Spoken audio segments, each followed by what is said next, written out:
본문은 시간 순서로 보면 25장의 상황보다 조금 더 거슬러 올라갑니다. 25장 상황이 주전 605년경에 있었는데요. 이제 여호야김이 다스리기 시작한 때라고 한 것을 볼 때 주전 609년경의 일입니다. 하나님은 예레미야에게 성전뜰에 서서 하나님이 주신 말씀을 한마디도 감하지 말라는 특별한 경고의 말씀을 주시면서 말씀을 주십니다. 여호야김 왕이 아버지 요시야를 이어서 왕이 된 이 중요한 때, 그리고 지금 어쩌면 유다의 말기에 국제 정세가 심각하게 돌아가고 있는 그 상황 속에서 성전뜰이라는 매우 공개적인 장소에서, 그리고 이스라엘에서 가장 중요하게 여기는 그 장소에서 이 특별한 경고를 하는 이유를 잠시 우리는 생각해 봐야 됩니다.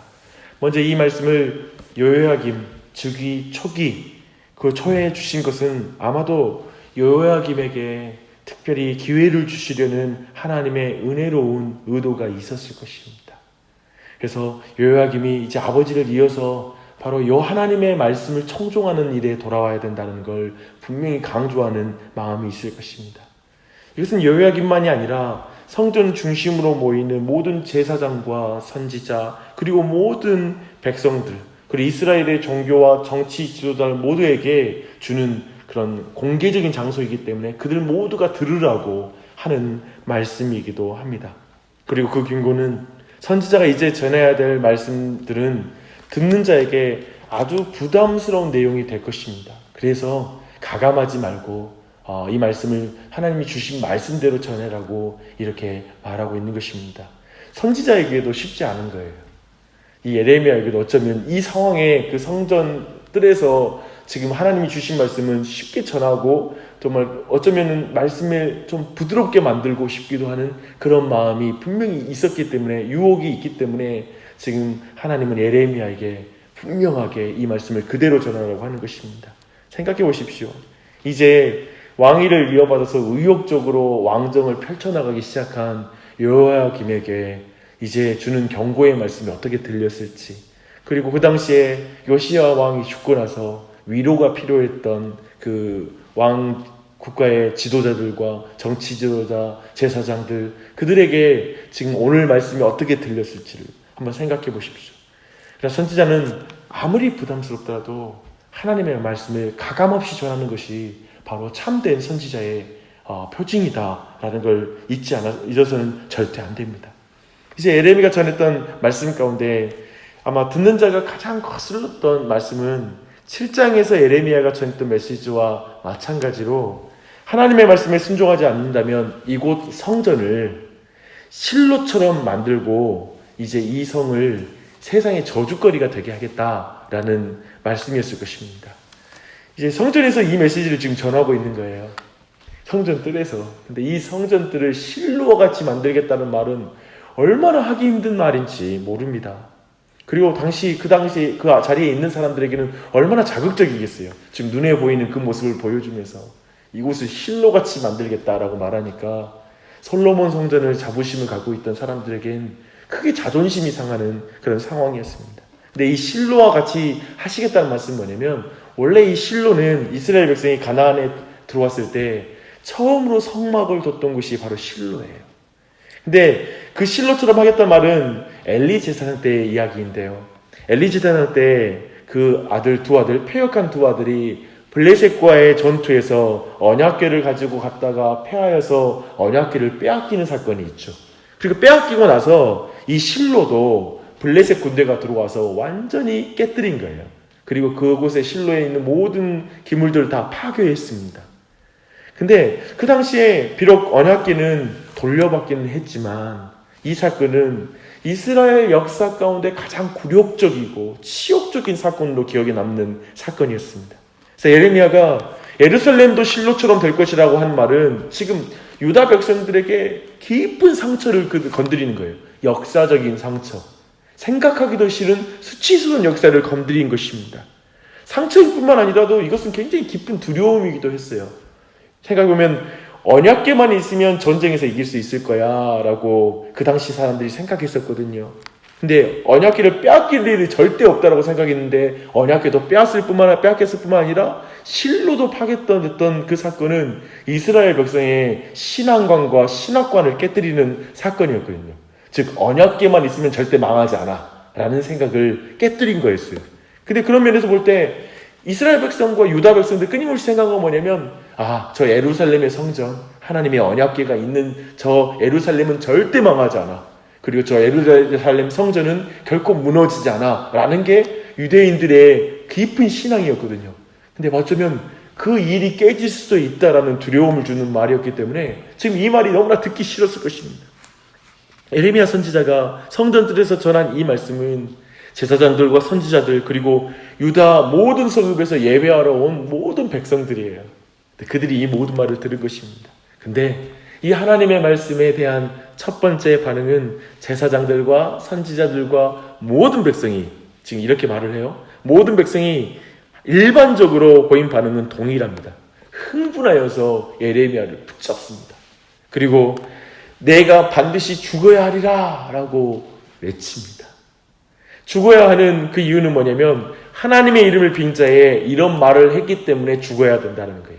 즉 신성모독으로 넌 죽어야 돼 라고 말하는 거예요.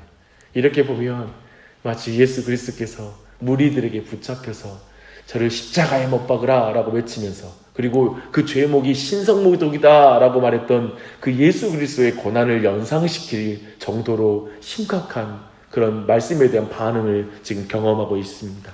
그런데 우리가 주목해야 할 일은 뭐냐면 이 일에 또 제사장과 선지자들이 또 매우 주도적으로 행한다라는 거예요. 그게 이제 11절에 나오죠. 근데 보면 이 또한도 예수 그리스도를 연상시키는 사건이죠. 근데 예레미야는 방백들과 백성들에게 자기를 죽일 테면 죽일 수 있다라고 죽여보라고 말합니다. 그런데 선지자는 죽여도 오늘 너희들이 들은 이 말씀은 죽지 않는다라는 맥락의 말씀을 이어서 말합니다. 그리고 이 성을 향해 이렇게 예언한 것은 그들이 자신의 길과 행위를 고치고 하나님의 목소리를 청종하기 위함이라고 이렇게 하나님의 본뜻, 이 심판의 말씀을 전하는 본뜻을 그들에게 전합니다. 왜냐하면 그들이 깨닫지 못하는 거거든요. 자기에게 지금 단순히 심판의 메시지, 이것은 부정적인 메시지니까 자기에게 나쁘게 말한 거라고, 이건 하나님이 저주하는 잘못된 메시지를 전한다고 생각하고 있는 것이거든요. 하지만 그렇게 심판의 메시지를 전한 이유는 그들로 하여금 돌이키게 하기 위한 회개를 요청하는 말씀이란 걸 그들이 깨닫지 못하기 때문에 이제 예레미야는 또 그 말씀 또한 전합니다.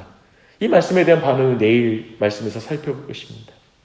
잠시 우리가 기억할 건 하나님의 말씀에 대한 반응은 참 다양한 것 같습니다. 언제나 그랬죠.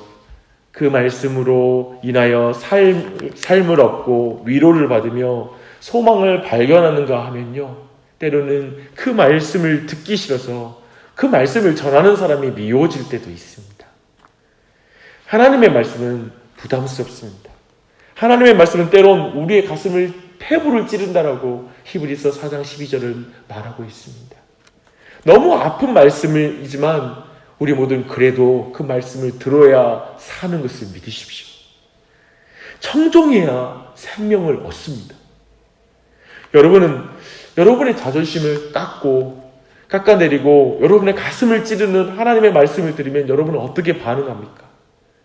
어때요? 많은 사람들은 화를 내고 왜 이렇게 부정적인 말씀을 전할까? 좋은 말씀도 있는데 왜 이렇게 좀 우울한 말씀을 전하나? 그렇게 말할 수 있습니다. 여러분은 그 말씀에 어떻게 반응합니까? 종교 지도자들은 열심으로 예레미야를 핍박하는 것으로 말씀에 대해서 반응해요. 물론 모두가 핍박한 건 아니에요. 이 아픈 말씀을 듣는 사람들이 또 있어요. 그래서 내일 그걸 자세히 살펴볼 텐데요. 생각해보면 이렇게 하나님의 말씀 앞에 크게는 이 두 부류가 있는 것 같습니다. 우리는 소망하는 것은 정말 하나님의 말씀을 생명의 말씀으로 여기고 때로는 그 말씀이 우리의 폐부를 찌르고 우리를 고통스럽게 하고 우리의 죄를 드러내고 우리를 고발하고 할지라도 그 말씀의 의도가 뭐냐? 그 말씀의 의도는 나로 하여금 회개시키기 위해서 이 말씀 하시는 거야 라는 하나님의 선하신 말씀으로 그 말씀이 들려서 우리가 더욱 하나님을 붙잡고 주님께 돌이키고 우리의 길로부터, 우리가 행하는 길로부터 돌이키는 그 은혜가 있길 바랍니다.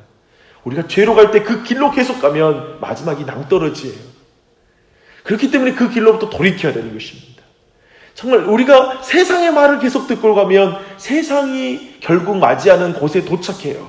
하지만 우리는 하나님의 말씀을 들을 때 하나님이 계신 곳에 도착하는 것이죠. 그런 거 있잖아요. 눈이 보이지 않을 때에도 말을 듣고 누구의 말을 듣고 안전하게 그가 있는 곳에 항상 이룰 수 있잖아요. 항상 그렇습니다. 사랑하는 여러분, 그 은혜가 우리 모두에게 있기를 바랍니다. 항상 그 말씀에 청종한 은혜가 우리의 자녀들에게 있기를 축원합니다. 그리고 온 교회가 이렇게 하나님 아버지 앞에 말씀에 반응할 수 있도록 함께 기도하는 이 아침이 되시기를 바랍니다. 기도하시겠습니다. 하나님 아버지, 주님의 말씀은 생명의 말씀인 줄 믿습니다. 우리는 무지하고 심령이 어두워서 도저히 더듬어서 하나님께 나아갈 자가 아무도 없음을 고백합니다. 이 순간 내 눈이 가려진다면, 그리고 아무도 도울 자가 없다면 어찌 우리 집에까지 찾아갈 수 있겠습니까? 우리는 다치고 상하고 상할 뿐입니다. 그러나 선하신 주님께서 우리의 손을 붙잡고 주님의 음성으로 인도해 주시면 우리의 눈이 보이지 않을지라도 우리는 우리의 집까지 안전하게 도착할 줄 믿습니다. 하나님, 때로는 주님의 말씀이 우리의 양심을 풀어헤치고 그리고 우리 안에 있는 죄악을 드러내고 모든 더러운 오물을 도리어 빼내는 것처럼, 그래서 내 삶을 어지럽게 하는 것처럼 느껴지는 순간에도 우리가 주님의 말씀의 뜻이 나로 하여금 내 잘못된 길에서 돌이키게 하기 위함이요, 내가 잘못된 음성에 속아있는 거짓말로부터 속아있는 우리의 마음을 돌이키기 위한 말씀인 줄로 믿습니다. 그래서 늘 하나님 말씀 앞에 부드러운 귀를 갖게 해주시고 그리고 부드러운 마음을 갖는 그 은혜를 베풀어 주시옵소서. 모든 사람이 하나님의 말씀 앞에 이렇게 반응한 게 아니라 대부분의 사람은 하나님의 말씀에 귀를 막고 싫어하며 저를 죽여라, 정말 말씀을 전한 자를 싫어하고 정말 그 말씀 메시지가 너무 싫어서 귀를 닫는 것이라는 걸 우리가 보게 됩니다. 그러나 주님, 우리에게 듣는 귀를 허락하여 주시옵소서. 그 말씀에 부드러운 마음으로 반응하도록 성령님 역사하여 주시옵소서. 그리고 하나님, 우리의 마음을 완고한 대로 두지 말게 하여 주시고 속히 돌이켜 우리가 하나님 앞에 반응해야 될 말씀으로 돌아갈 수 있도록 은혜 베풀어 주시옵소서. 하나님, 특별히 간절히 간구하오니 우리의 자녀들에게도 동일한 은혜를 베풀어 주셔서 평생의 주의 말씀을 교회에서 들을 터인데 그때마다 주의 말씀 앞에 온전하게 반응하고 순종하여 반응하는 믿음의 반응을 보이는 그런 은혜 베풀어 주시옵소서. 또한 우리의 교회 또한도 그런 은혜 베푸셔서 주님 교회에서 선포되는 말씀이 항상 가감없는 하나님의 말씀이 되게 해주시고 그 말씀을 듣는 자들마다 믿음으로 반응하는 역사가 나타나도록 은혜 베풀어 주시옵소서. 오늘도 모든 주신 은혜 감사합니다. 특별히 기도할 때 한 사람 한 사람 마음 어루만져 주시고 믿음 가운데 기도하게 해주시고 하나님 앞에 정말 간절한 마음으로 나아갈 수 있도록 모든 기도 가운데 복 주시고 은혜 베풀어 주시옵소서. 감사드리며 예수님의 이름 받들어 기도합니다. 아멘.